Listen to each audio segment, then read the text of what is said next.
Yang aku ingat ada satu kaum yang dikeluarkan dari neraka setelah mereka masuk ke dalam neraka.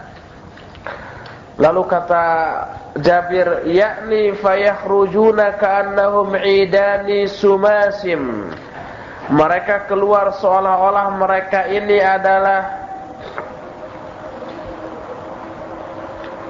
jangan terlalu keras, awat ketiga aja, di tiga, nanti terbang. Ka'annahum 'idani sumasim. Mereka keluar dari neraka seolah-olah mereka ini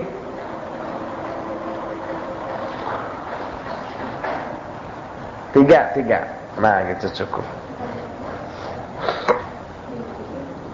Seolah-olah mereka ini adalah binatang pelanduk. Qala, lalu kata Jabir, fayadkhuluna nahran min anharil jannah fayagtasiluna fihi fayakhrujuna ka'annahum qaratis. Mereka kemudian masuk, setelah keluar dari neraka, masuk ke sungai, salah satu sungai di antara sungai-sungai surga. Lalu mereka mandi di dalamnya. Lalu setelah itu keluar dari sungai seolah-olah mereka itu qaratis, kertas. Kertas itu dari bahasa Arab, kertas, jamaknya qaratis. Kertas yang bersih lagi. Faraja'na, lalu kami keluar. Kata Yazid, keluar itu maksudnya keluar dari Madinah. Qulna, kami berkata, waihakum atarawna syekh yukadzibu ala Rasulillah. Faraja'na, celaka kalian ini, apakah kalian melihat ada syekh, seorang syekh yang berdusta atas nama Rasul SAW? Lalu kami pulang. Fala wallahi ma kharaja minna ghairu rajulin wahid. Demi Allah, tidaklah keluar dari kami kecuali seorang saja. Ma kharaja minna ghairu rajulin wahid. Tidaklah keluar dari kami kecuali seorang saja. Tidaklah tetap, maksudnya tidaklah ma kharaja minna ghairu rajulin wahid, tidaklah seorang pun di antara kami tetap dalam madhab khawariznya kecuali seorang saja. Jadi setelah mendengar penjelasan Jabir bin Abdullah, semuanya keluar dari khawarij, kemudian kembali kepada ahlus sunnah kecuali seorang di antara mereka. Ini dijelaskan dalam Sahih Muslim, Kitabul Iman, bab adna ahlil jannah manzilah. Al-Khawarij wal Mu'tazilah tatarrafu fi hadhil mas'alah idh za'amu anna ahlal kaba'ir la yakhrujuna minan nar wa la tanfa'uhum syafa'atu syafi'in, kama anna al-murji'ah tatarrafu fil janibil muqabil haitsu lam yaqta'u bidukhuli ahadin min ahlil kaba'irin nar wa yaz'umuna anna ahlal kaba'ir jami'an fil jannah min ghairi adzabin. Khawarij dan Mu'tazilah terlalu berlebih-lebihan dalam masalah ini, karena mereka menyangka bahwa orang-orang yang berdosa besar tidak akan keluar dari neraka. Syafaat para pemberi syafaat tidak lagi bermanfaat bagi mereka. Tapi di pihak lain ada yang sebaliknya dari Khawarij dan Mu'tazilah, yaitu Murji'ah. Murji'ah berlebih-lebihan dalam aspek lain. Mereka tidak memastikan seorang ahli kabair pun, seorang yang berdosa besar pun untuk masuk ke dalam neraka. Kata mereka, orang-orang yang berdosa besar tidak akan masuk neraka selama dia tidak kafir. Murji'ah berpendapat bahwa orang-orang yang berdosa besar itu seluruhnya masuk surga tanpa diazab. Jadi sebaliknya dari Khawarij adalah Murji'ah. Kalau Khawarij semua yang berdosa besar masuk neraka, kalau Murji'ah semua yang berdosa besar masuk surga tanpa diazab, asal tetap muslim, tidak keluar dari Islam, tidak kafir.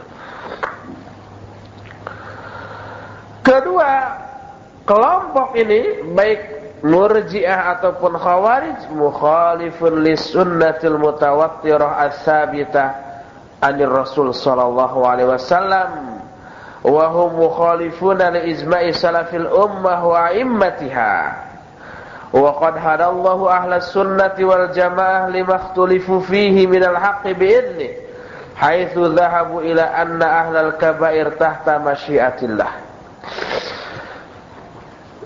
Kedua kelompok tadi menyelisihi sunnah yang mutawatir yang datang dari Nabi sallallahu alaihi wasallam. Mereka pun menyelisihi ijma' salaful ummah dan imam-imam salaf. Allah telah memberikan petunjuk kepada ahlu sunnah wal jamaah dalam hal yang diikhtilafkan. Allah tunjukkan mereka kepada yang hak dengan izin Allah. Ahlu sunnah berpendapat bahwa orang-orang yang berdosa besar ini berada dalam kehendak Allah. Kalau Allah menghendaki, Allah ampunkan dia karena rahmatnya. Kalau Allah menghendaki, Allah akan azab mereka karena dosa-dosa mereka, tetapi tidak akan langgeng, tidak akan selamanya, lalu ditarik, diangkat dan dimasukkan ke dalam surga karena rahmatnya. Allah berfirman dalam An-Nisa 48, kata Allah, innallaha la yaghfiru ayyushraka bih. Innallaha la yaghfiru ayyushraka bih wa yaghfiru ma duna dzalika liman yasha. Sungguhnya Allah tidak akan mengampuni dosa musyrik, tetapi Allah mengampuni dosa selain musyrik bagi orang-orang yang dikehendaki. Jadi satu-satunya dosa yang tidak diampuni adalah dosa musyrik. Selain musyrik masih diampuni, sebesar apapun dosa itu. Jadi satu-satunya yang tidak diampuni adalah musyrik. Tapi selain musyrik diampuni. Maksudnya kata Ibn Taimiyah, ayat ini berlaku untuk yang tidak tobat, dosanya ke bawah mati. Musyrik tidak ditobati, ke bawah mati tidak akan diampuni, kekal dalam neraka selama-lamanya. Selain musyrik, walaupun ke bawah mati tidak ditobati, masih mungkin diampuni sebesar apapun dosa itu, walaupun tidak ditobati dan terbawa mati. Tapi kalau ditobati, walaupun musyrik, diampuni. Para sahabat tadinya banyak orang-orang musyrik, tapi setelah masuk Islam tobat diampuni. Tapi apakah semua yang berdosa besar selain musyrik diampuni? Tidak semua. Liman yasha kata Allah, bagi orang-orang yang dikehendaki. Lalu bagi orang yang taubat dari dosa-dosanya oleh Allah dijelaskan di dalam surah Az-Zumar ayat 53. Kata Allah, ya qul ya ibadiyalladzina asrafu ala anfusihim la taqnatu min rahmatillah innallaha yaghfirudz dzunuba jami'an innahu huwal ghafurur rahim. Katakan olehmu Muhammad, hei hamba-hambaku, hei hamba-hambaku yang telah berlebih-lebihan, telah menzalimi dirinya sendiri, jangan kalian berputus asa dari rahmat Allah, karena sungguhnya Allah akan mengampuni semua dosa-dosa. Sungguhnya Dia Maha Ghafur dan Maha Rahim. Dari ayat tadi kata muallif, fasyirku la yaghfiruhullah wa madunahu tahtal masyiah wattaibu minadz-dzambi kaman la dzambalah. Orang musyrik tidak akan diampuni oleh Allah kalau kemusyrikannya ke bawah mati. Selain musyrik, maka nasib orang itu bergantung kehendak Allah. Orang yang tobat dari dosa bagaikan orang yang tak berdosa. Bahkan sebaliknya, orang yang tobat dari dosa ada kelebihan dari orang yang tidak berbuat dosa. Kelebihannya yaitu mendapatkan pahala dari tobatnya.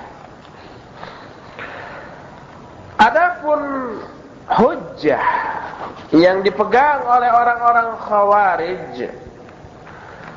di dalam menolak syafaat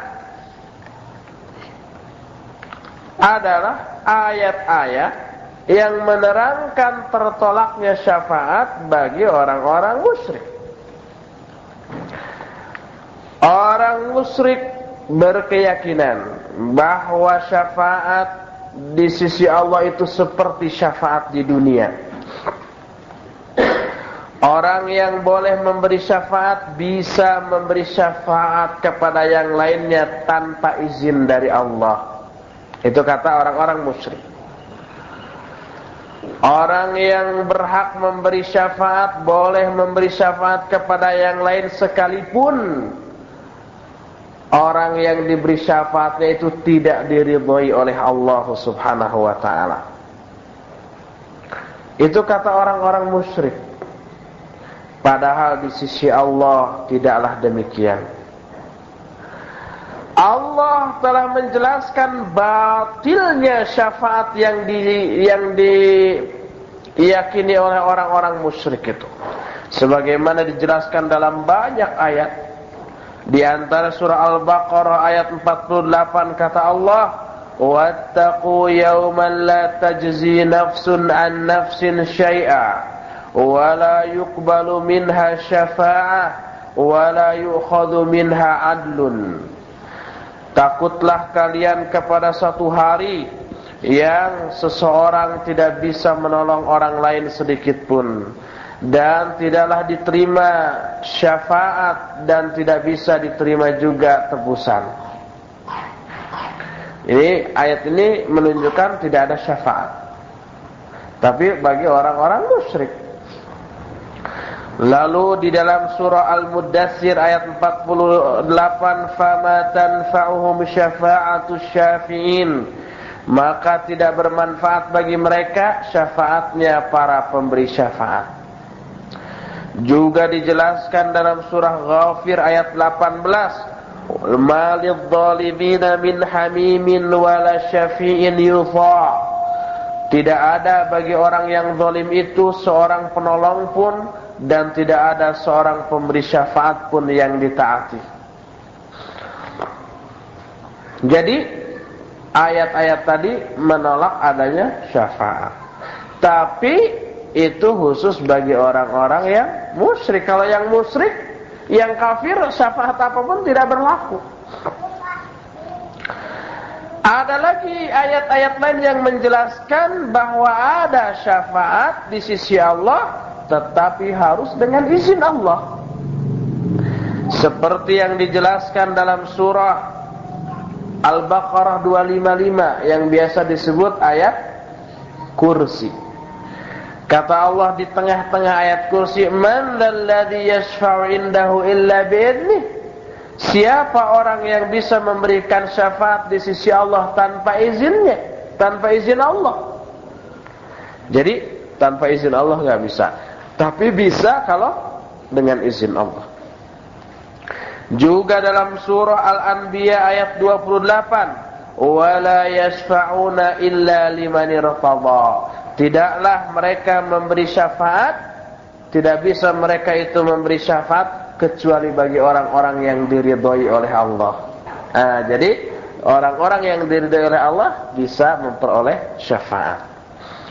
Kemudian juga di dalam surah An-Najm ayat 26 kata Allah, "Wa kam min malakin fis samawati la tughni syafa'atuhum syai'an illa min ba'di ay ya'dzana Allahu liman yasha'u wa yarda." Betapa banyaknya para malaikat di langit, syafaat mereka tidak bermanfaat sedikit pun kecuali setelah ada izin dari Allah bagi orang-orang yang dikehendaki dan bagi orang-orang yang diridhoi. Jadi ayat ini pun menjelaskan syafaat bisa, asal dengan izin Allah dan bagi orang yang dikehendaki dan diridhai. Juga Allah berfirman dalam ayat lain dalam surah Al-Anbiya ayat 28 tentang syafaat juga, tentang para malaikat pemberi syafaat. Allah berkata, ya'lamu ma baina aydihim wa ma khalfahum wa la yashfa'una illa liman irtadha wa hum min khasyatihi mushfiqun. Allah mengetahui apa-apa yang ada di hadapan mereka dan apa-apa yang ada di belakang mereka, dan para malaikat tidak bisa memberikan syafaat kecuali bagi orang-orang yang diridhai, dan mereka itu tunduk karena takutnya kepada Allah. Juga dalam surah Saba ayat 23 dikatakan, wala tanfa'us syafa'atu indahu illa liman adzinalah. Tidaklah bermanfaat syafaat di sisi Allah kecuali bagi orang-orang yang diizinkan oleh Allah. Jadi ada dua jenis ayat tentang syafaat. Jenis ayat yang pertama menolak seluruh syafaat. Ini berlaku bagi orang-orang musyrik, tidak ada syafaat. Kedua, ada syafaat dengan syarat. Pertama dengan izin Allah, kedua dengan ridha Allah. Orang itu harus diridhai, ya pemberi syafaatnya, ya yang memberikan syafaatnya. Disyaratkan harus diridhai oleh Allah Subhanahu wa taala. Yang diridhai itu tentu saja ahlu tauhid, ahlu sunnah, orang-orang yang berpegang teguh kepada sunnah. Jadi kata muallif, fahadhihi an-nususu tanfi tilka asy-syafa'ata allati athbataha al-musyrikun lil malaikah lil malaikati wal anbiya'i was sholihin wa tubtiluha wa tuthbitu asy-syafa'ah allati takunu bi idnillahi wa ridahi 'anil syafi'i wal mashfu'. Wallahu la yarda 'anil kafaratil musyrikin. Amma usatu ahli tauhid fayashfa'u fihim asy-syafi'un wa la yashfa'una limusyrikin. Ayat-ayat tadi menolak syafaat-syafaat yang ditetapkan oleh orang-orang musyrik bagi para malaikat, para nabi dan orang-orang yang soleh, dianggap batil. Jadi mereka meminta, mengapa mereka menyembah patung-patung semacam Lata, Uzza, Manat? Itu patung orang-orang yang soleh. Orang yang soleh kata mereka bisa memberi syafaat, makanya disembah patungnya di dunia dengan harapan di akhirat memberi syafaat. Juga patung para nabi ada yang disembah, tapi itu ditolak oleh Allah. Kemudian di ayat-ayat berikutnya Allah menetapkan syafaat dengan syarat diizin dengan izin Allah dan dengan ridha Allah. Baik ridha Allah itu bagi orang yang memberi syafaat ataupun yang diberi syafaat. Dan pasti Allah tidak akan ridha kepada orang-orang kafir dan orang-orang musyrik. Adapun ahli tauhid yang maksiat, ada ahli tauhidnya lurus, dia hanya ibadah kepada Allah, dia akidahnya lurus, manhajnya lurus, tapi dia maksiat, dia berdusta, dia mencuri, dia umpama mabuk, mungkin dia juga berzina, mungkin. Seperti halnya di kalangan para sahabat ada orang yang berzina, tapi datang, ya Rasulullah saya sudah berzina, hukum rajam saya, kan begitu, dirajam oleh Rasul sallallahu alaihi wasallam. Ada juga di zaman Umar bin Khattab yang mencuri, dipotong tangannya oleh Umar. Itu akidahnya lurus, tetapi dia maksiat, ahlil kabair, dia berdosa besar. Jadi ahli tauhid yang maksiat, maka mereka akan diberi syafaat oleh para pemberi syafaat. Sebagaimana hadis, inna syafa'ati li ahlil kabairi min ummati. Sesungguhnya syafaatku diperuntukkan bagi orang-orang yang berdosa besar di kalangan umatku. Dan tidak mungkin orang-orang yang musyrik mendapatkan syafaat. Kenapa alasannya? Alasannya karena orang musyrik tidak diridhai oleh Allah Subhanahu wa taala.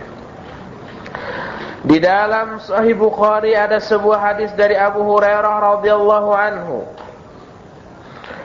Kata Abu Hurairah, "Qultu ya Rasulullah, man as'adun nasi bi syafa'atika yaumal qiyamah?" Aku bertanya, kata Abu Hurairah, "Wahai Rasulullah, siapa manusia yang paling berbahagia dengan syafaatmu pada hari kiamat?"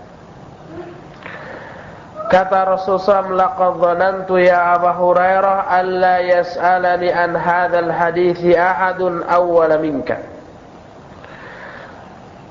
Lama ra'aitu min hirsika 'ala al-hadits as'adun nasi bi syafa'ati yaumal qiyamah man qala la ilaha illallah khalisan min qibali nafsihi." Kata Rasul sallallahu alaihi wasallam, "Aku telah menduga, ya Abu Hurairah, tidak akan ada seorang pun yang mendahuluimu dalam bertanya kepadaku tentang hadis ini, karena aku melihat engkau begitu tamak, begitu serakah kepada hadis." Tapi dalam arti positif ya, tamak kepada ilmu, tamak kepada hadis, tamak kepada Al-Quran itu bagus. Yang jelek itu tamak terhadap dunia, terhadap harta, jabatan, dan yang sejenisnya. Lalu kata Rasulullah SAW, manusia yang paling berbahagia dengan syafaatku pada hari kiamat adalah orang yang berkata la ilaha illallah secara ikhlas dari lubuk hatinya. Hadis ini diriwayatkan Imam Bukhari dalam kitab Ar-Riqaq bab sifatul jannah wan nar. Dalam kitab Fathul Bari, hadis ini ada di dalam juz yang ke-11 halaman 418. Itulah bantahan kita terhadap orang-orang yang mengingkari syafaat. Jadi kesalahan Khawarij adalah ya sebagaimana kesalahan mereka dalam hal-hal lainnya, mengambil ayat-ayat untuk orang-orang musyrik. Ayat itu untuk orang musyrik. Ayat tentang bahwa mereka tidak akan mendapatkan syafaat-syafaat, tidak bermanfaat bagi mereka, itu maksud mereka di sana orang-orang musyrik. Ayat untuk orang musyrik ini mereka berlakukan secara umum. Udah berdasarkan ayat itu semua nggak dapat syafaat. Mereka tidak memperhatikan ayat-ayat yang menetapkan adanya syafaat, apalagi hadis-hadis banyak. Juga ketika mereka menganggap kafir kepada orang-orang yang berdosa besar, di antara yang mengkafirkan Ali dan Muawiyah hanya karena disebut Ali dan Muawiyah tidak bertahkim, tidak berhukum kepada hukum Allah, tapi berhukum kepada manusia, kepada Amr bin As dan Abu Musa al-Asy'ari. Ada ayat wa man lam yahkum bima anzalallah faulaika humul kafir. Siapa yang tidak menetapkan hukum dengan hukum yang diturunkan oleh Allah, dia kafir. Ayatnya betul, tetapi ditembakkan ke sasaran yang salah. Itu tipe-tipe Khawarij. Padahal kata Ali bin Abi Thalib, ini bertahkim kepada hukum Allah itu harus melalui prosedur yang melibatkan manusia. Kata Allah ketika suami istri bertengkar dalam An-Nisa 34-35, sudah digini digitu tidak bisa. Kata Allah, fab'athu hakaman min ahlihi wa hakaman min ahliha. Utus seorang hakim dari pihak suami, seorang hakim dari pihak istri, lalu mereka menetapkan penyelesaian dengan dua orang hakim ini. Itu ketentuan Allah. Penyelesaiannya harus dilibatkan manusia. Dan seterusnya begitu. Umpamanya ketika seseorang mencuri, harus menghukum potong tangan. Apa begitu ketahuan mencuri langsung siapa yang menemukannya memotong tangan itu? Tidak, melalui pengadilan. Ditanya apa sebabnya, apa dia lagi gila, apa dia lagi ngelindur mimpi, kan begitu kan? Atau dia lagi terdesak. Di zaman Umar bin Khattab ada orang yang mencuri tidak dihukum, yang dihukum gubernurnya. Setelah diteliti, disidang, ternyata dia kelaparan. Tidak ada lagi jalan yang bisa dia tempuh untuk mempertahankan hidup kecuali mencuri. Oh, kalau gitu yang salah bukan dia gubernurnya ini, yang memperhatikan kesejahteraan rakyat. Gubernurnya kan yang dihukum melalui proses pengadilan. Dan pengadilan pasti melibatkan manusia. Selesai sudah pembahasan tentang syafaat beserta bantahan kepada orang-orang yang mengingkari syafaat. Masih menjelaskan tentang orang maksiat yang ahli tauhid tapi maksiat. Dijelaskan dalam sebuah hadis ada orang yang paling akhir masuk surganya setelah terlebih dahulu jalan-jalan ke neraka. Dan jalan-jalan disiksa dalam neraka. Masuk surga dia, dan kedudukan di surganya juga paling rendah. Tapi serendah-rendah kedudukan di surga disebutkan 10 kali lipat dibandingkan hal yang terindah di dunia. Rasul sallallahu alaihi wasallam mengisahkan dalam beberapa hadisnya tentang manusia yang paling akhir keluar dari neraka dan paling akhir pula masuknya ke dalam surga. Yaitu tentang dialog antara orang tersebut dengan Allah Subhanahu wa taala. Serta Allah memberikan karamah yang besar kepada orang itu, tetapi orang itu tidak percaya bahwa Allah memberikan kemuliaan sebesar itu. Al-Imam Ibnul Athir mengumpulkan riwayat-riwayat hadis yang menjelaskan masalah itu dalam kitab Jami'ul Usul, juz yang ke-10, mulai halaman 553. Pertama, hadis yang diterima dari Abdullah bin Mas'ud radhiyallahu anhu, bahwa Rasulullah SAW bersabda, "Inni la'alamu akhir ahli an-nari khurujan minha wa akhir ahli al-jannati dukhulan al-jannah.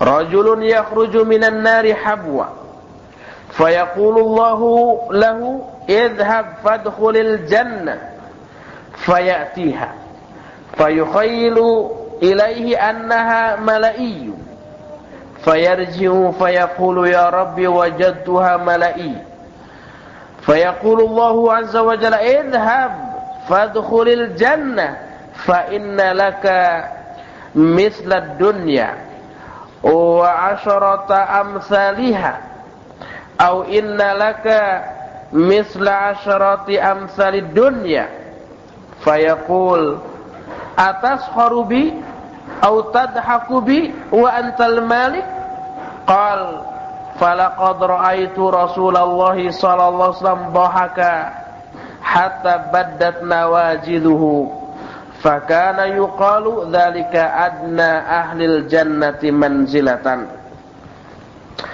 Kata Rasulullah SAW, aku betul-betul mengetahui orang yang paling akhir keluar dari neraka dan orang yang paling akhir masuk ke dalam surga, yaitu seorang yang keluar dari neraka dengan merayap. Keluar dari neraka dengan merayap. Lalu Allah berkata kepada orang itu, pergi kamu dan masuklah kamu ke dalam surga. Orang itu pun datang ke dalam surga, ke surga. Tapi dia bayangkan bahwa surga sudah penuh, tidak ada tempat baginya. Lalu dia kembali kepada Allah dan berkata, ya Allah, aku dapatkan surga itu sudah penuh. Lalu Allah berkata, pergi kamu dan masuk kamu ke dalam surga. Maka sungguhnya bagi kamu sebesar atau seluas dunia, bahkan 10 kali lipat daripada dunia. Atau sesungguhnya bagi kamu adalah 10 kali lipat dari dunia, dengan lafaz yang berbeda. Lalu orang itu berkata, engkau mengolok-olok aku ya Allah, engkau mentertawai aku ya Allah, padahal engkau raja di raja. Jadi dia nggak percaya. Dia lihat surga sudah penuh, kata Allah, engkau aku beri 10 kali lipat dari dunia. Engkau mengolok-olok aku, engkau mentertawaiku ya Allah, padahal engkau raja di raja. Kata Abdullah bin Mas'ud, aku melihat Rasulullah SAW pun tertawa sampai terlihat gerahamnya. Maka dikatakanlah Rasulullah itu adalah serendah-rendah kedudukan di surga. Serendah-rendah kedudukan di surga 10 kali lipat daripada dunia. Hadis ini dikeluarkan oleh Imam Bukhari dan Imam Muslim. Hadis lain diriwayatkan oleh Imam Muslim, kata Rasulullah SAW, inni la a'rifu akhir ahli an-nari khurujan minan nar, rajulun yakhruju minha zahfa fayuqalu lahu intaliq fadkhulil jannah.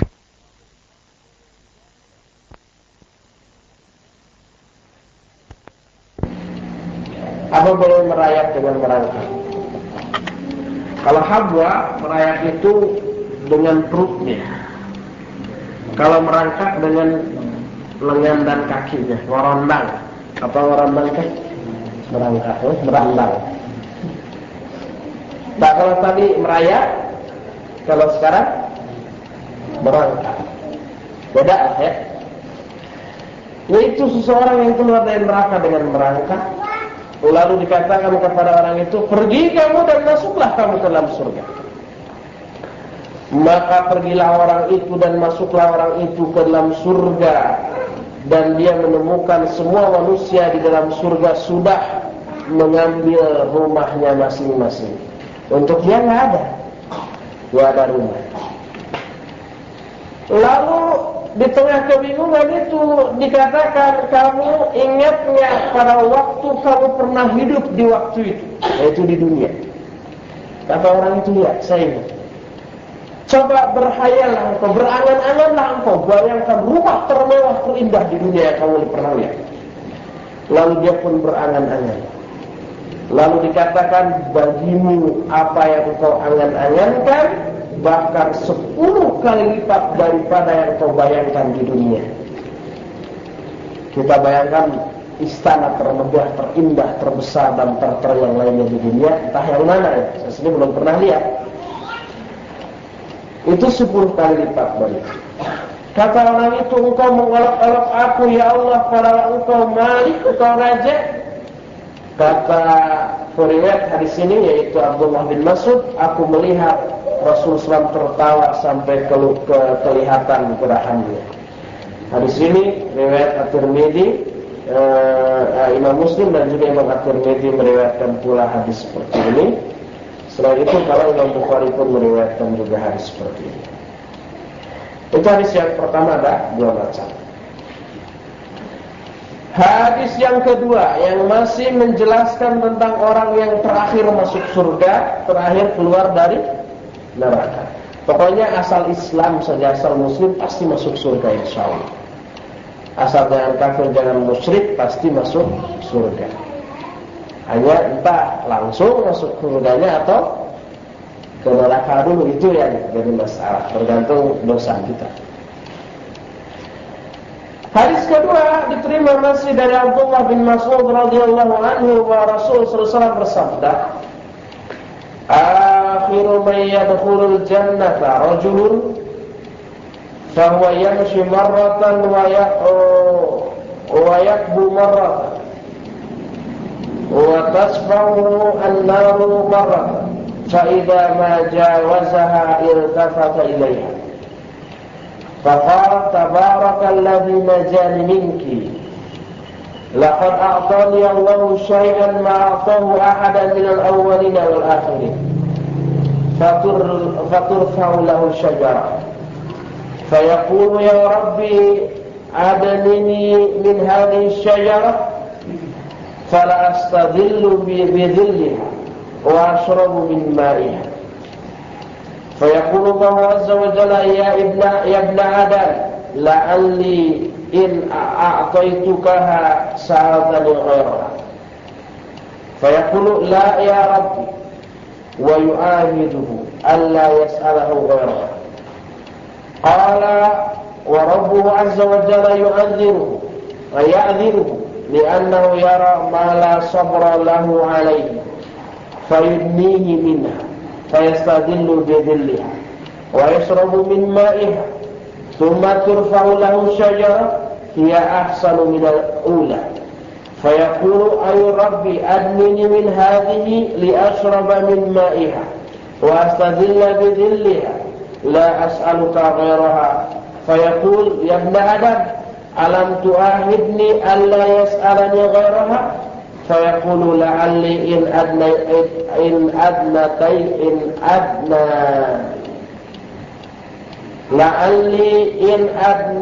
adnaituka minha tas'aluni ghairaha fayu'ahiduhu alla yas'alahu ghairaha wa rabbuhu ta'ala ya'dhiruhu li'annahu yara ma la sabra lahu alayhi fayudnihi minha fayastadillu bidhilliha wa yashrabu min ma'iha thumma turfa'u lahu syajara inda babil jannah wa hiya ahsan min al-awwalaini fayaqulu ay rabbi adnini min hadhihi li astadilla bidhilliha wa ashraba min ma'iha la as'aluka ghairaha fayaqul ya ibn adam alam tu'ahidni alla tas'alani ghairaha qala bala ya rabbi la as'aluka ghairaha wa rabbuhu azza wa jalla ya'dhiruhu li'annahu yara ma la sabra lahu alayhi fayudnihi minha fa idza adnahu minha sami'a aswata ahli al-jannah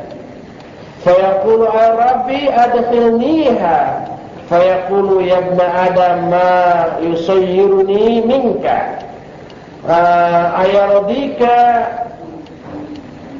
an u'tika dunya wa mislaha ma'aha qala ya rabbi atastahzi'u minni wa anta rabbul alamin fadhahika ibnu Mas'ud faqala ala tas'aluni mimma adhab faqalu mimma tadhab qala hakadha dhahaka rasul sallallahu alaihi wasallam faqalu mimma tadhaku ya Rasulullah faqala min dhahki rabbil alamin hina qala atastahzi'u minni wa anta rabbul alamin fayaqulu inni la astahzi'u minka walakinni ala ma asya qadir. Panjang ya. Kenapa saya nggak potong-potong? Sebab kalau dipotong-potong nggak seru lagi nanti. Terjemahannya terpotong kurang begitu seru. Kata Rasul SAW, orang yang paling akhir masuk surganya adalah seseorang yang dia berjalan. Kadang-kadang dia berjalan, kadang dia merangkak. Kadang-kadang dia tersambar oleh api neraka. Jadi berjalan dari neraka, keluar dari neraka. Maka setelah melewati neraka, dia menoleh ke neraka lalu berkata, Maha Barokah Allah yang telah menyelamatkan aku dari engkau. Engkau di sini siapa? Neraka. Sungguh Allah telah memberikan kepadaku sesuatu yang tidak Allah berikan kepada seorang pun sejak awal sampai akhir. Kata orang ini. Lalu diangkat kepadanya sebuah pohon yang indah, rindang. Dia kan lagi habis kepanasan dari neraka. Lalu orang itu berkata, ya Allah, dekatkanlah aku ke pohon itu sehingga aku bisa berteduh dengan keteduhannya dan aku bisa meminum airnya. Kata Allah, wahai ibnu Adam, barangkali apabila aku memberikanmu apa yang kamu minta, engkau akan minta lagi yang lain. Kata orang itu, tidak ya Allah. Kemudian dia berjanji untuk tidak minta lagi kepada Allah yang lainnya. Allah mengabulkannya karena Allah melihat orang ini sudah tidak sabar lagi. Lalu didekatkanlah orang ini ke pohon itu. Lalu dia berteduh di bawah keteduhannya dan meminum dari airnya. Kemudian setelah itu diangkat lagi pohon lain yang lebih baik, lebih indah, lebih rindang dari yang pertama. Lalu orang itu berkata, ya Allah, dekatkan aku ke pohon itu agar aku bisa meminum airnya. Padahal tadi sudah janji tidak akan minta apa-apa lagi. Lalu dan aku bisa berteduh di bawah keteduhannya. Aku tidak akan lagi minta yang lain selain ini kepadamu. Lalu kata Allah, wahai Bani Adam, bukankah kamu telah berjanji tidak akan minta kepadaku selain yang tadi? Barangkali kata Allah, kalau aku dekatkan engkau ke pohon itu, engkau akan minta lagi yang lainnya. Maka berjanjilah orang itu tidak minta lagi kepada Allah yang lainnya. Lalu Allah mengabulkannya, karena Allah melihat orang ini tidak sabar lagi terhadap pohon itu. Lalu didekatkanlah orang itu ke pohon itu. Pohon yang kedua ya, yang lebih indah. Lalu dia berteduh di bawah keteduhannya dan meminum airnya. Setelah itu Allah pun mengangkat kepada orang itu pohon yang ada di depan pintu surga. Ini lebih indah lagi dari yang kedua. Lebih indah daripada dua pohon yang pertama. Setelah orang itu melihat pohon ini, dia berkata, ya Allah, dekatkanlah aku ke pohon ini agar aku bisa berteduh di bawahnya dan meminum airnya. Aku tidak akan minta apa-apa lagi kepadamu. Lalu Allah berkata, wahai Bani Adam, bukankah kamu telah berjanji kepadaku tidak akan minta lagi kepadaku yang lainnya?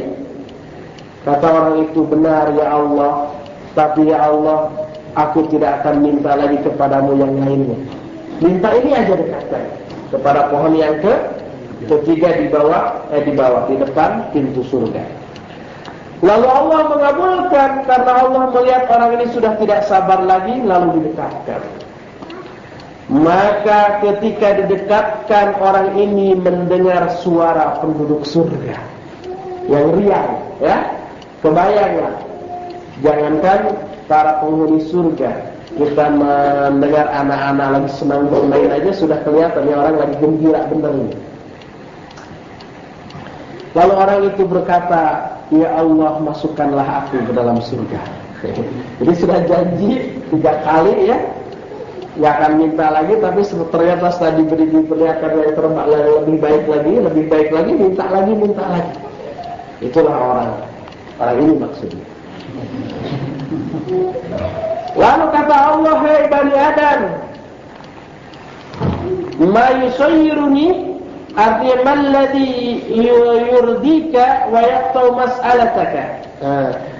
Apa yang membuat kamu ridho, yang membuat kamu puas, yang membuat kamu berhenti dari meminta kepadaku? Jadi setelah berjanji akan minta, diperlihatkan minta lagi. Wahai Bani Adam, apa yang bisa membuat kamu berhenti dari meminta kepadaku? Apakah kamu ridho kalau aku memberikan kamu dunia dan ditambahkan lagi yang semisal dengan dunia 2 kali lipat dari dunia? Lalu orang itu berkata, ya Allah, engkau mengolok-olokku padahal engkau Rabbul Alamin, penguasa semesta alam. Hadis ini kan diceritakan lagi oleh Rasulullah kepada Ibnu Mas'ud menceritakan lagi kepada murid-muridnya. Lalu tertawa Ibnu Mas'ud ketika Ibnu Mas'ud menceritakan ini ke murid-muridnya. Kata Ibnu Mas'ud, tidakkah kalian bertanya kenapa aku tertawa? Jadi Ibnu Mas'ud tertawa ketika menceritakan, engkau mengolok-olok aku ya Allah, para engkau penguasa semesta alam.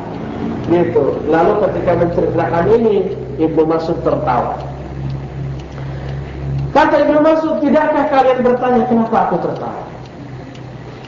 Lalu murid-muridnya bertanya, kenapa engkau tertawa? Jadi untuk bertanya apa harus ditanya dulu, harus disuruh dulu. Kenapa engkau bertanya? Kenapa saya tertawa? Baru kenapa engkau tertawa? Kata Ibnu Mas'ud, demikianlah karena Rasul SAW pun ketika menceritakan ini tertawa. Jadi Abdullah bin Mas'ud tertawa itu karena mengikuti sunnah Rasul SAW. Itu para ulama ahli hadis menceritakan kalau mereka meriwayatkan hadis, ya, mereka itu meriwayatkan kepada murid-murid seperti gurunya meriwayatkan kepada dirinya.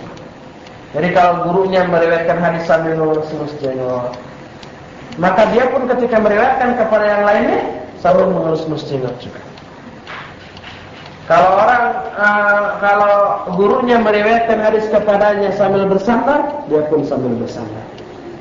Kenapa? Sebab gurunya juga begitu. Gurunya juga menerima hadis dari sahabat, begitu sahabat juga. Sahabat pun meriwayatkan hadis itu kepada muridnya seperti Rasul SAW meriwayatkan kepada dirinya. Salah satu alasannya agar suasana yang tercipta ketika Rasul SAW meriwayatkan hadis itu kepada para sahabat juga tercipta ketika para sahabat meriwayatkan hadis itu kepada muridnya, dan begitu seterusnya. Makanya diikuti bagaimana cara Rasulullah meriwayatkan, dia juga meriwayatkan seperti itu. Jadi Ibnu Mas'ud tertawa karena Rasulullah juga tertawa ketika itu. Faqalu mimma tadhaku ya Rasulullah, lalu para sahabat bertanya, kenapa engkau tertawa? Dari apa engkau tertawa? Apa yang membuat engkau tertawa? Kata Rasulullah, karena Allah pun tertawa ketika orang itu berkata, engkau mengolok-olok aku ya Allah karena engkau penguasa semesta alam. Rasulullah tertawa juga karena apa? Allah pun tertawa ketika mendengar orang itu berkata. Ini menunjukkan Allah suka tertawa. Salah satu sifat Allah ada ad-dhahak. Allah suka tertawa. Salah satunya hadis ini dan hadis-hadisnya lainnya banyak. Di antara Allah tertawa terhadap dua orang.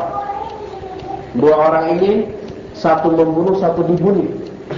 Saling bunuh. Tapi yang satu yang dibunuh terbunuh, satu lagi yang membunuhnya tidak terbunuh.